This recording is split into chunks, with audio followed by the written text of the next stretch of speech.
All right, so let's talk a little bit about time. As we all know, they're not making any more of it, and it really does seem more and more difficult to find the time to do what you're wanting to do.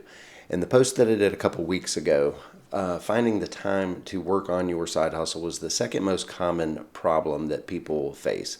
First of all, I can tell you I get it. That's by far the thing that I struggle with the most as well. Now, if you have a family, your time is probably your most valuable asset. You're already working long, crazy hours, crazy schedule, and I'm going to make the assumption here that your family wants you to be present and that you want to be present with them as well. So, how do we deal with all this? I'm going to go through and just give a couple of ideas, a couple of thoughts that hopefully you'll find helpful.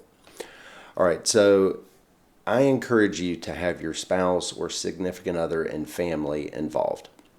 From experience and a lot of insight that I've gained from a guy named Lon Stroshine, who I encourage you to find and follow on LinkedIn, is to talk to your spouse and your kids about what you're doing or what you want to do. Let them know that you're exploring something new and you're going to need some time to devote to all this. For one, it lets them know why you may be locked up in the office or having some random thoughts about something that they're not used to hearing you talk about. You may even be able to get some good ideas and some insights. For example, my 10-year-old son really loves working on this stuff and hearing what I'm working on. And he oftentimes comes up with insights that I'd not thought of. In fact, he came up with the intro and outro music that I use for my laceration and abscess courses. Bottom line is that you don't need to hide it. It really does.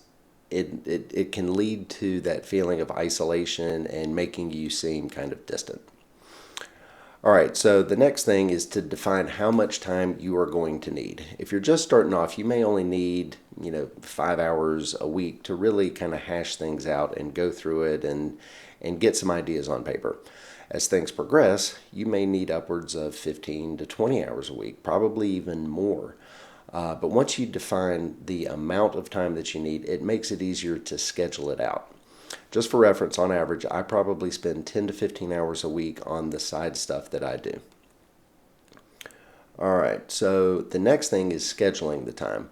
My wife and I sit down every few weeks and go through our calendar together. My situation is unique that I simply have to be I have to be available during the week, during business hours for sales calls with my business partner.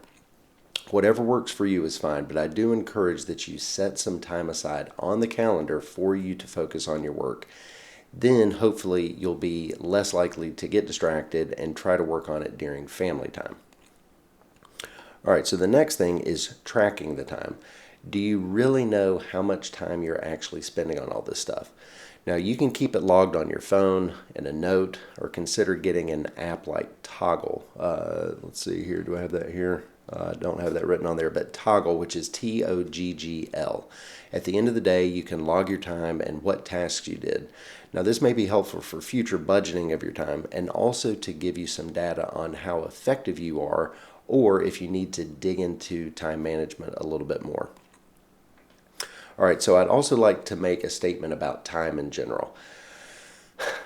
We're a busy group of people, but I think it's safe to say that you do have the time, but it comes down to prioritizing it. If we think back to medical school and residency, all the studying and the working from sunrise to sunset, 36-hour trauma calls and all that stuff, at some point you are going to need some significant time on whatever your side hustle or entrepreneurial endeavor is.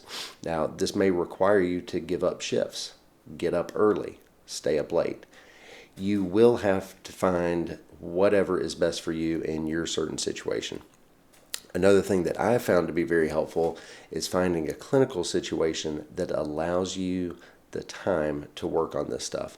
I moonlight at an orthopedic hospital and a diagnostic imaging center in case there's any airway or contrast allergy issues.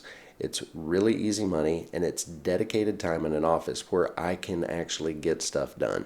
Now, depending on your work situation, another thought is to come up or is to bank some shifts and plan a month or two down the road.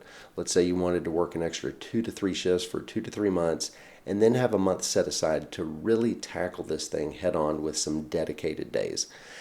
You just have to make sure that you're able to work at home with as few distractions as possible.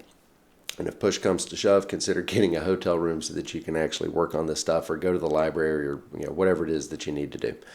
So anyways, that's just a few thoughts and some ideas that may be helpful. Let me know what you think, and let me know if there's anything else that you all want to talk about. Thanks.